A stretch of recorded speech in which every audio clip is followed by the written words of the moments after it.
Hello again, it's Dino. We've been talking about the scripture in the book of Matthew, chapter 5, where Jesus said, "Whoever shall say to his brother, Reka," which means empty, senseless, you brainless one, stupid, shall be in danger of the council.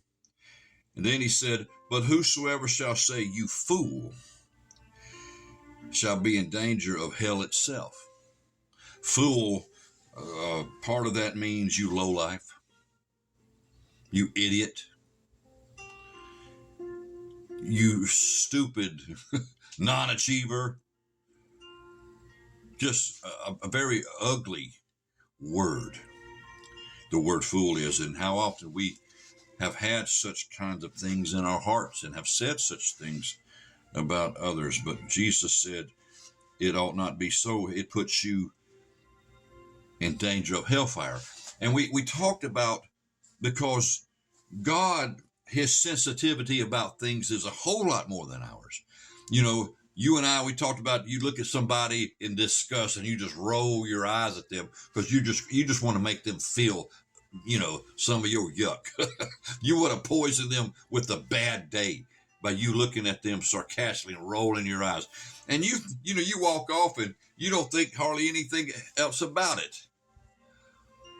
But to God, folks, that's like a quadruple X horror flick in his eyes. It's no light matter. We talked about how Isaiah saw the glory of God, his purity, his sin-free holiness, his sin-free love. And it so struck him, he said, "Woe is me, I'm unraveled, I'm undone. My self-righteous confidence is destroyed in comparison to the glory of God. I'm unclean and my lips are unclean. I'm a sinful man, and I live amongst a nation of unclean people whose lips are also unclean." I mean, everybody was speaking yuck, yuck, yuck, evil, evil, evil, and not thinking nothing about it. And in the light of that, I want to share an experience I had from the Lord some time ago. I was in my room one day studying the book of Revelations about the 24 thrones around the throne of God that the elders sat in, and the Lord was helping me see some things about that, which I can talk at another time. And in my room, at a certain point, all of a sudden, I'm in the power of the Spirit of God. I didn't expect to be in the power of the Spirit of the Lord, but suddenly I was. And I was so full of his power that I lost sight of the room I was in. I could not see my hand in front of my face. I am in this glory, this power sensation that beyond words for me to hardly express.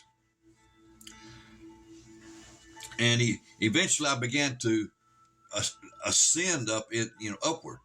And I got to a certain place. To make a long story short, there's so much to it. I'm going to try to just give you a certain fraction of the vision God gave me. When I got to a certain place, all of a sudden my eyes opened. And when my eyes opened, I was inside a church. Now, I was in my house when the Spirit of God came on me, but when my eyes opened to the vision he wanted me to see, I was inside a church. A church service was going on. I mean, the choir was up in the front. I was when my eyes opened, I was in the balcony. It's a big church, big old vaulted ceiling. Pastor behind the pulpit. You could see a little band orchestra. It was more like a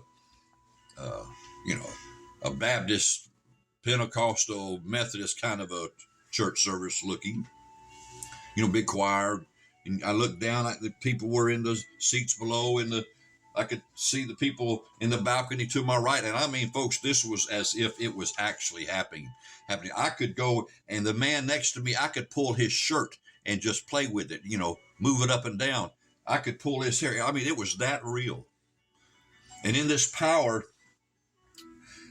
eventually, I'm wondering what's going on here. And I looked down, and all of a sudden I saw a person began to float up from the midst of the congregation of the people. And as I more focused, I looked and I said, Lord, that's me. And I watched myself in that vision, folks, go up. I floated up to the vault part of that ceiling. I'm looking up at myself at the vault part of that ceiling. I stopped there just for a moment. And then I began to descend at an angle toward the pulpit, speaking or praying in a language I didn't understand. It was not English. But you'd have thought I'd understood it because it come out of my mouth like a machine gun of words, just powerful. But I didn't understand one word of it. And the pastor of the church, who I did not recognize, he saw me coming to the pulpit. He looked up at me and he stepped over to the right, his right. And I ended up landing right behind the pulpit facing the people in the congregation. After that, suddenly in this power where I was watching all this from the balcony, God somehow flew me down to where I was about 20 feet from myself, that I saw behind the pulpit. I was hovering in air watching. I could think my own thoughts, wonder my own wonderments. What does all this mean? What is all this about? And then suddenly I heard these words come out my mouth behind that pulpit. Those words were these. These are the last days.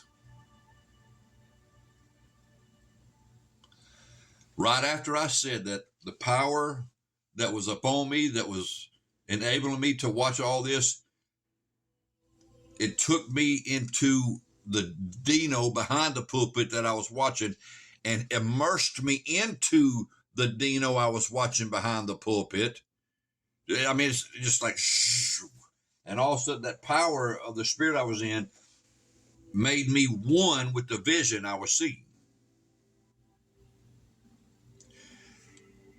Now, folks, I want you to start paying attention here. I'm probably going to have to, I'm going to have to add another video to this so I can see that already. Well, after, the vision and I became one behind that pulpit, and now instead of being in the balcony, I'm behind the pulpit looking at the congregation, wondering, what does that mean? What does this mean? Why did that happen? How come I went up to the vaulted ceiling? Why did he raise me up from the pews where the people were sitting down below? Why did I see that? Why did I stop there in the vaulted part of the ceiling for a few moments? Why did I begin to speak in a language or pray in a language that I didn't have a clue what I was saying? And as I was angling toward the pulpit, that man behind the pulpit that I do not recognize to this day, he just stepped over to the right, and I landed right behind the pulpit facing the congregation. And why did God all of a sudden after that, he flew me down from my balcony position to be about 20 feet in front of the Dino I saw behind the pulpit as I'm watching him? And why did this power never leave me?